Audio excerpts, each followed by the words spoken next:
Masyarakat yang bermukim di sepanjang Jalan Hertasning Baru, terutama jamaah Masjid Al-Jauharatul Khadra, sejak dini hari berbondong-bondong memenuhi masjid untuk melaksanakan sholat Idul Adha.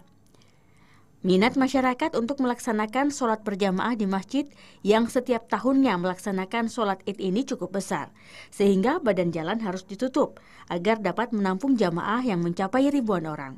Tepat pukul 7 waktu Indonesia Tengah, sholat Idul Adha berjamaah dipimpin Imam Ustadz Haryanto Hasan SPDI.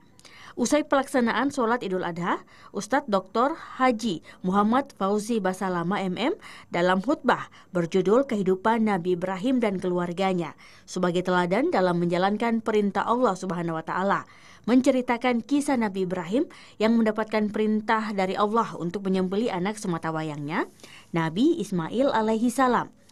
Karena keikhlasan Nabi Ibrahim dan Nabi Ismail, maka atas kuasa Allah, Nabi Ismail diganti dengan seekor kibas, yang selanjutnya menjadi kewajiban umat Islam untuk berkurban setiap Idul Adha.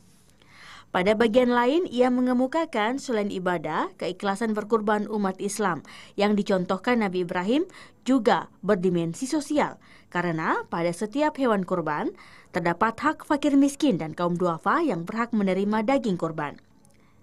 Kegembiraan jamaah masjid dalam merayakan hari Idul Adha berlanjut di kediaman Ketua Yayasan Masjid Jauharatul Khadra, Haji Adabuddin, yang menggelar open house bagi jamaah masjid dan masyarakat sekitar.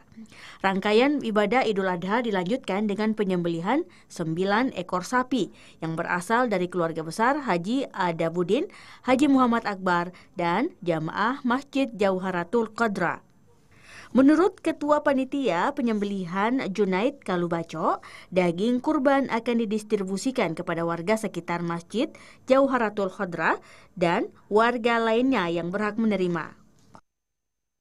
Alhamdulillah untuk kurban tahun ini di Masjid Al-Jauharatul Khadra kita ada 9 kelompok ya, dengan 9 ekor sapi. Mengenai pendistribusian daging, ya tentu saja itu kita lakukan se-islami mungkin.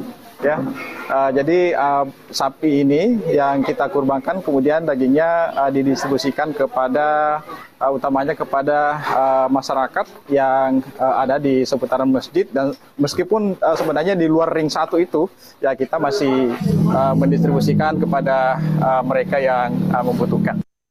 Distribusi daging kurban kepada para mustahik dilakukan mulai siang tadi, pasca penyembelihan di tempat pemotongan hewan di kawasan Karyango, Maros.